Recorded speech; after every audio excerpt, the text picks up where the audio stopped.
여러분들은 이 세상에서 살아가는 동안에 직장 생활을 하거나 사업을 하거나 교육을 하거나 신앙생활을 하거나 혹은 또 전도 사역을 하든지 무슨 일을 하든지 가장 그 일을 할 때에 가져야 될 가장 중요한 것이 있다고 하면 무엇이라고 생각을 할 수 있습니까?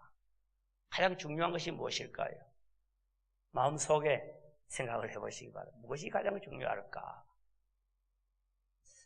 그것은 저는 생각할 때 사명감이라고 생각합니다. 사명. 직장 생활할 때도 사명감이 있어야 돼요. 그래야 보람이 있고 의미가 있고 또 아름다움, 기쁨이 있고 그렇게 될 것입니다. 우리가 특별히 신앙생활을 살아갈 때도 교회 섬길 때도 사명감이 있어요. 사명자로 살아야 저와 여러분들이 아주 성공적인 삶, 후회 없는 삶을 살아가게 될 줄로 믿습니다.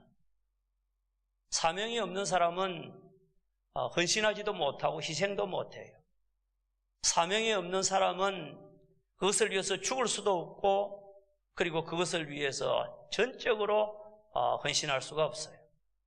사명감이 있는 사람은 그 일을 항상 즐기고 감사하고 그리고 또 그 일들을 할 때에 기쁨이 있고 보람되고 그렇게 되는 것입니다. 그래서 사명감을 가진다는 것은 사명자가 된다는 것은 굉장히 중요한 거예요. 오늘 마태복음 3장의 말씀을 읽었는데 세례자 요한에 대한 기사입니다. 세례자 요한이 어떤 생활을 살았느냐, 이 세상에 와서 어떻게 이제 이 젊은 날 소년 시절 그리고 청년기 시절을 살았느냐라고 하는 것을 말씀하고, 그리고 그는 29살 되던 해에 그는 어떤 아주 극적인 일을 그는 지금 맞이하게 되느냐, 그리고 어떤 이제 이 사역을 시작하게 되느냐라고 하는 것이 오늘 본문에 나오고 있습니다. 그리고 그의 이 삶은 정말 위대한 삶을 살았던 것을 말씀하고 있습니다. 여러분, 이 세례 요한에 대해서 우리가 그 위대한 삶을 몇 가지로 이제 정리를 한다고 하면 한번 따라합시다. 그도 인간이었다. 그도 사람이었다는 겁니다.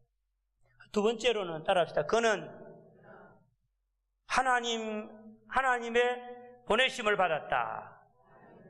하나님의 사람이었다는 겁니다. 사람이었는데. 그 다음에 세 번째로 따라합시다. 그는 하나님이 주신 사명을 가지고 살다가 죽었다. 그것이 바로 세례 요한이라는 사람에 대한 기사입니다. 이 세례 요한이 정말 위대한 사람이거든요.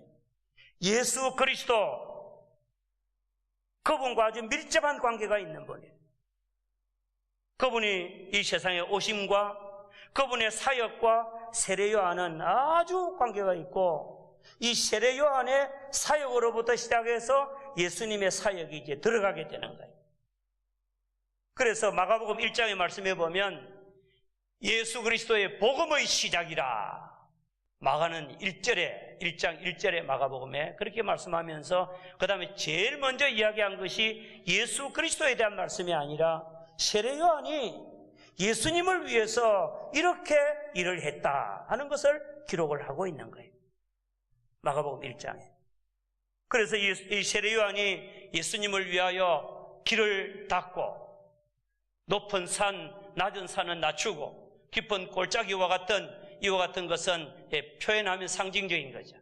그와 같은 골짜기는 돋우고 평지를 만들고 굽은 길은 곧게 하고 평평한 대로를 만들어서 주님이 오시는 길을 준비하고 주님이 오시는 길을 사역을 예비하는 이와 같은 일을 세례 요한이 했다.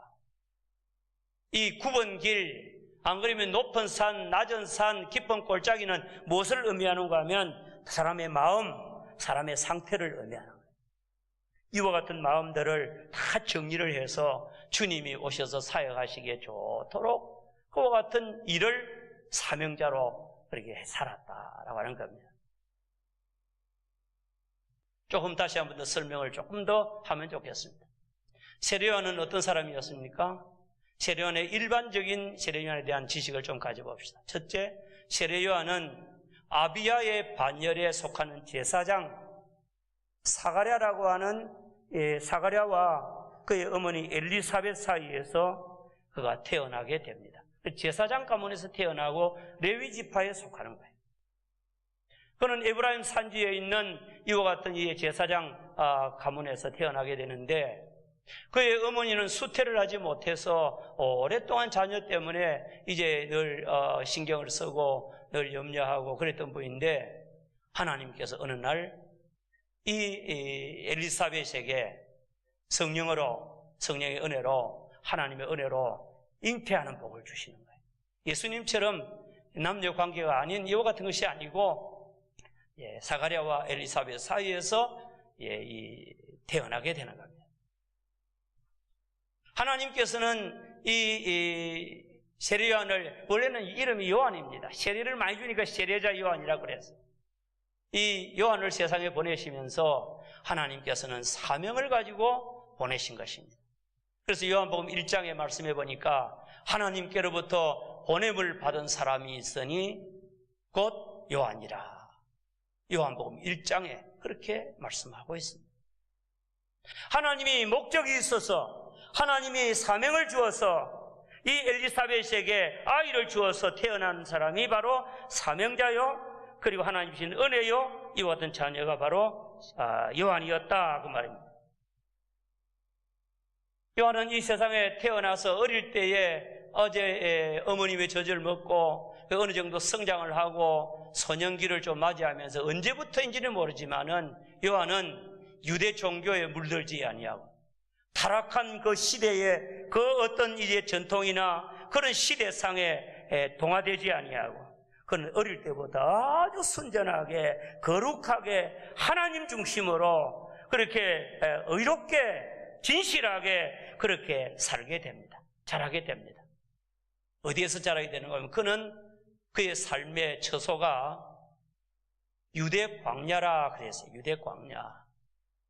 유대 광야에 지금도 가보면 거기 집이 거의 없습니다. 예루살렘에서 사마리아로 여리고로 내려가는 길로 유대 광야로 내려가 보면 그야말로 광야입니다. 구렁지대가 있고 깊은 골짜기가 있고, 오른쪽에는 이제 산이, 예루살렘에서부터 내려오는 길에 산이 있고 양들이 목양하는 베두인족들만 천막을 치고 살아가는 이와 같은 이 유대 광야에 살았습니다.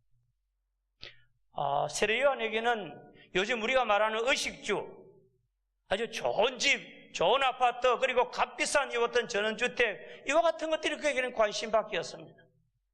그의 삶의 거소는 광야였습니다. 그에게는 이 좋은 집이 의미가 별로 없었어요. 그리고 그의 의복은, 그의 생활의 이 태도나 자세를 보면 그의 의복은, 우리는 의식주, 좋은 옷, 이와 같은 것들을 입잖아요. 당시에 유대 종교 지도자들은 자주색 옷을 입거나, 안 그래도 고위 공직자들은 자주색 옷을, 부드러운 옷을 입고 비단 같은 옷을 입고, 그리고 아주 고급스러운 윤기 나는 이와 같은 옷을 입고 살아가지만은, 세례요한은 여 광야에 살면서 그는 약대 털옷을 입고 살았다, 그렇게 말합니다. 사랑하는 여러분들이요, 우리가 진정한 사명을 깨달으면 먹고 살고 여러 가지 하는 그보다 더 귀중한 가치를 깨닫게 되면 저와 여러분들이 그것 때문에 원망하거나 불평하는 일이 없고 사명 때문에 살게 될 줄을 믿으시기 바랍니다. 이와 같은 삶이 좀 될 수 있기를 주님의 이름으로 축복합니다. 좀 그러면 좋겠어요. 그래서 약대스옷을 입고 가죽띠를 띠고 광야에서 살아요. 그의 음식은 산의 진미나 고급스러운 갖추어진 음식이 아니고, 그가 먹는 음식은 저 광야에서 나는 메뚜기와 석청, 혹은 돌에 있는 이 돌에부터 해서 이제 벌이 하는 그 석청이든지, 안 그러면 나무첩에서 나오는 것이든지, 이와 같은 것들을 먹고 살았어요. 그가 하는 일은 무언가 하면 하나님과 동행하고 하나님 앞에 경건하게 살고 하나님을 두려워하고 하나님과 교제하고 하나님과 교통하는 이와 같은 삶을 살게 된 줄을 믿으시기 바랍니다. 얼마나 위대한 삶을 살았는지 몰라요. 그리고 그는 사명자로서 지금 어릴 때부터 아마 그 사명을 자각했던 것 같아. 하나님이 너를 이 세상에 보내주시고 예수님보다도, 예수 그리스도보다 6개월 먼저 이 세상에 태어나게 하고 주의 길을 평탄케 하고 주님의 길을 준비하고 주님의 그 사역을 준비하는 이와 같은 일을 위해서 하나님이 늘 보냈다. 그것을 깨달으면서 사명자로 소명의식을 가지고 사명감을 가지고 그는 이제 자신의 삶을 이렇게 꾸려가지고 지금 나오고 있는데, 그가 29이 되었을 때였습니다. 그가 29살이 되었을 때에 누가복음 말씀해 보면 3장에 그때는 아주 세상이 그 당시에 그 주변의 나라들이 악한 왕들이 다스리고 그리고 세상의 정세가 그렇게 만만치 않을 때였습니다. 로마 황제는 그 당시에 가이사 아구스도가 아니고 디베료 아구스도가 황제가 되어서 15년 동안 황제 노릇을 할 때, 그리고 이제 유대 나라에는 헤롯 왕이 갈릴리의 분봉왕으로 있을 때, 그리고 헤롯의 동생 빌립이 저 이두메와 드로고닛 이와 같은 지역의 분봉왕으로 있을 때, 그리고 그 당시에 이스라엘 나라 안에는 아직 예수님이 사역을 본격적으로 하시기 전이니까 이스라엘 나라의 대제사장은 안나스와 가야바가 대제사장으로 사역을 할 때, 누가복음 3장에 보면 그게 쭉 나와요. 세례 요한의 기사가 너무 중요하기 때문에 사복음서에 다 나옵니다. 마태복음 3장에 나오고 마가복음 1장에 나오고 누가복음 3장에 나오고 요한복음 1장에 나오는 거예요. 이 세례 요한에 대해서 예수 그리스도의 복음의 시작이다 하면서 이제 나오는데, 어떻게 이 세례 요한이 이제 선지자 노릇을 했느냐? 그때가 주후 29년, 그가 나이가 29살 때였어요. 어느 날 광야에서 있을 때에 하나님의 말씀이 그에게 임하니라. 따라합시다. 세례 요한이 광야에 있을 때에 하나님의 말씀이 임하니라.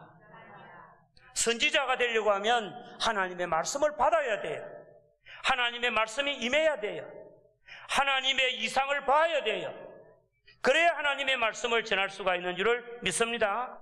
누가복음 3장 다 같이 봅니다. 자, 1절부터 2절까지만 봅니다. 시작.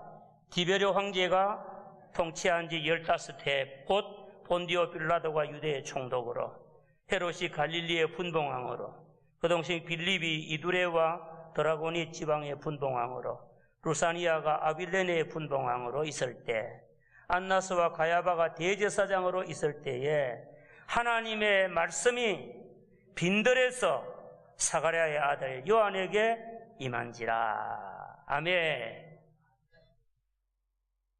여러분, 그동안에 하나님의 말씀이 이스라엘에게 임하지를 않았습니다.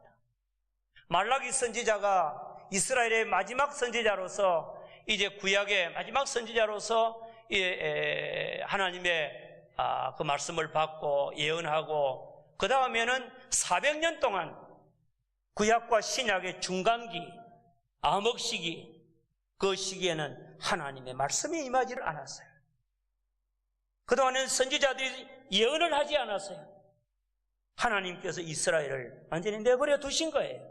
하나님의 말씀이 400년 동안이나 단절되어 있다가 이제는 신약 시대, 하나님께서 새로운 복음의 시대를 허락하시면서 예수 그리스도를 이 땅에 보내시고 구원의 길을 이제 허락하시고 이 땅에 은혜를 입혀주시기를 시작하실 때에 하나님께서는 이 세례 요한에게 하나님의 말씀을 주신 줄을 믿습니다.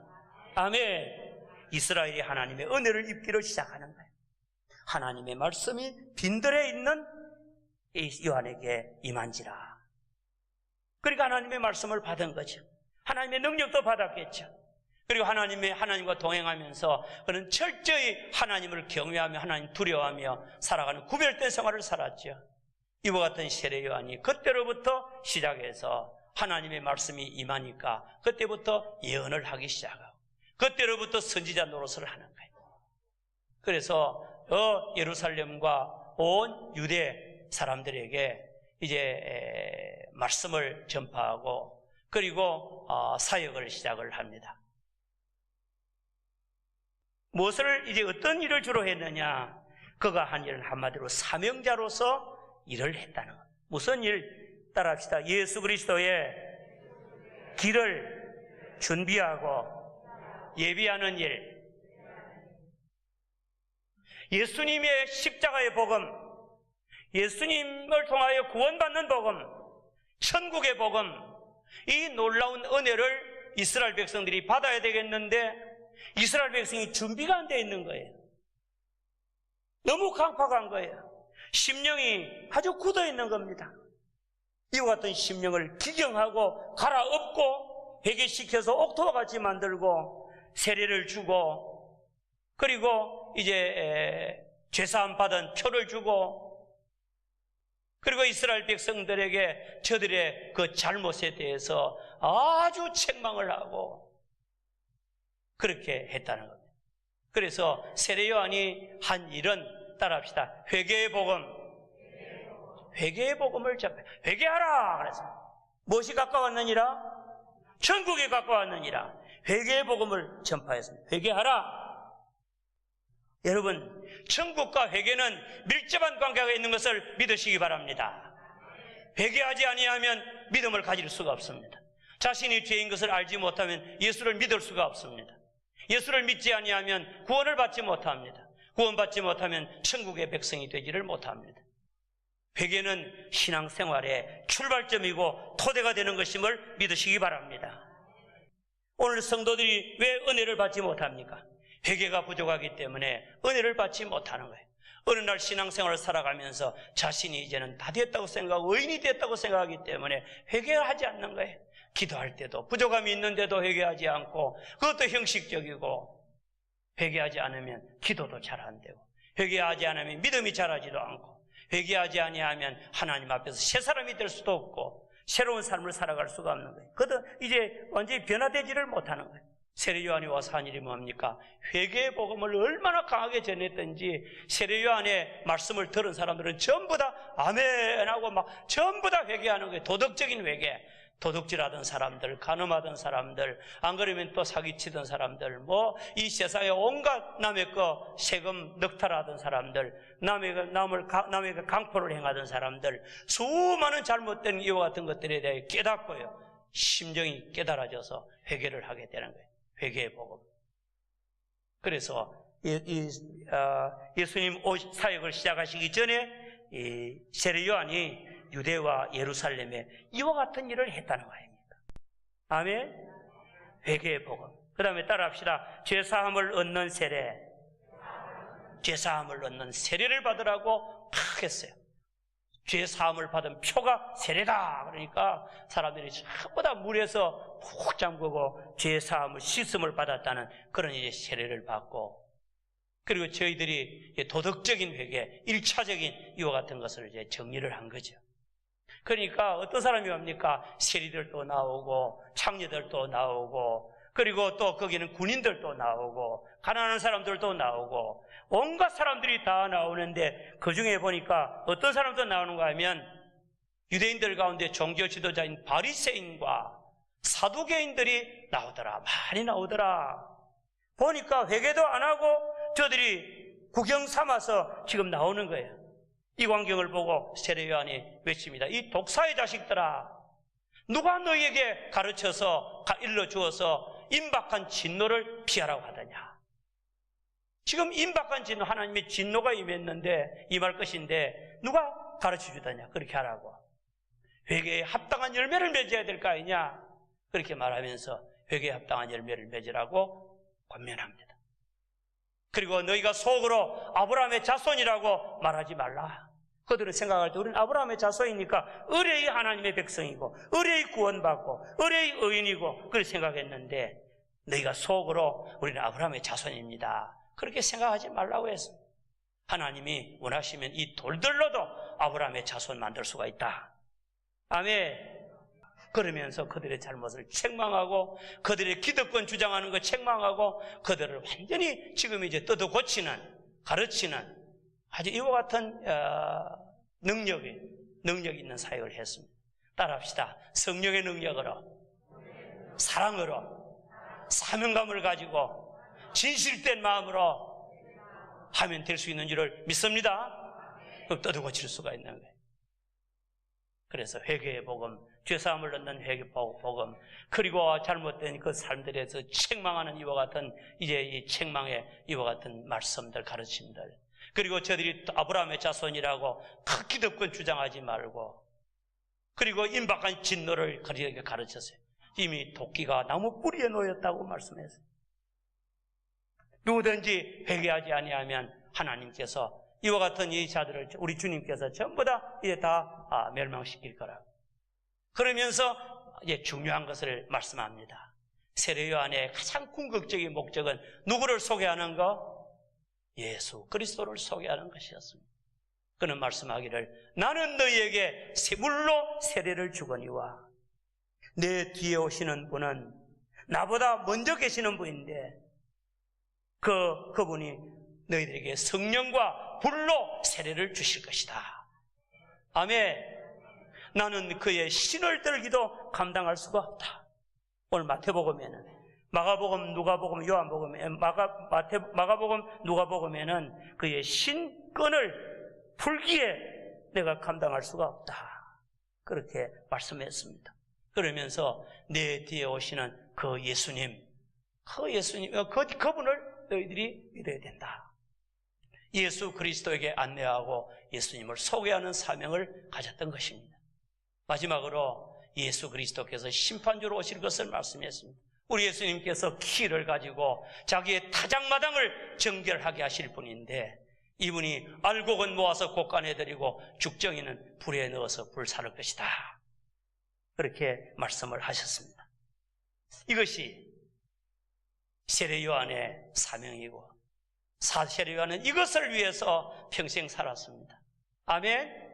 예수님 증거하고 많은 사람들께 예수님 소개하고 그리고 예수님 오실 길을 예비하고 많은 교만하고 강팍한 사람들의 심령을 살과 같이 부드럽게 만들고 우리 주님께로 인도하는 이와 같은 일을 하고 임박한 진노, 심판을 이야기하고 우리 주님의 그 놀라우신 은혜, 또 성령의 그 놀라운 은혜들도 성령으로 세례주는 것도 증거하고 이와 같은 사역을 감당하다가 세례 요한은 마침내 순교를 당하게 되는 것을 볼 수가 있습니다.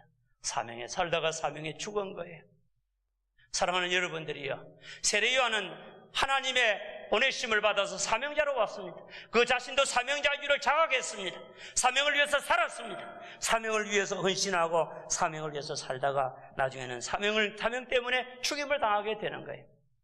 유대 종교 지도자들이 볼 때에 너무 이제 이 세례 요한이 하는 것이 세례도 많이 주고 하는 것이 그래서 모든 사람들이 생각하기를 이분이 그리스도가 아닌가, 이분이 메시아가 아닐까 생각이 돼서 사람을 보냅니다. 레위인과 그리고 유대 제사장들을 이제 보내어서 묻습니다. 당신이 그리스도입니까? 아니다. 나는 그리스도가 아니다. 그럼 당신이 성경에서 말하는 그 엘리야입니까? 아니다. 그러면 뭡니까? 선지자입니까? 아니다. 난 뭡니까? 도대체 왜 그러면 세례를 그렇게 많이 줍니까? 나는 광야의 성경에 이사야 선지자를 통하여 하나님께서 이미 예언하셨던 광야에서 외치는 자의 소리다. 아멘. 오늘 이 세례 요한은 자기는 광야에서 외치는 하나님의 소리, 광야에서 선포하는 복음을 외치는 이와 같은 소리, 좋은 소식을 전하는 자, 해방과 구원을 전하고 그리고 죄사함을 전하는 이와 같은 광야에 외치는 소리다. 그렇게 말씀을 했습니다. 사랑하는 여러분들이요, 여러분들은 사명감을 가지고 있습니까? 특별히 여러분들이 사명감이라고 할 때 하나님과의 관계에서 하나님께서 여러분들에게 무슨 사명을 주었다고 생각하십니까? 어떤 사명을 받았습니까? 세례 요한은 태어날 때부터 특별하게 태어났지만 오늘 우리에게도 복음의 사명을 주신 줄을 믿습니다. 세례 요한은 주님이 오실 길 사역을 시작하기 전에 이제는 그 길을 준비하고 예배하는 일을 하셨지만 이제 우리는 주님이 오셨고 모든 구원의 역사를 이루시고 복음을 주시고 우리에게 구원의 은혜를 예비해 놓으신 줄을 믿습니다. 우리는 이 복음을 들고 복음의 길을 예비하고 주님의 복음을 가지고 나아가서 많은 사람이 이 길로 나올 수 있도록 저들을 섬기고 그리고 저들의 마음을 정리시키고 주님의 복음을 증거하고 복음의 역사 속에 저들이 들어가도록 하는 이 일에 쓰임받는 복음의 사람들이 다 될 수 있기를 주의 이름으로 축원합니다. 아멘. 그 외에도 우리에게 주신 직분과 사명감들을 가지고 늘 감사하면서 살아갈 수 있는 우리 모두가 다 되시기를 주의 이름으로 축원합니다. 생명의 말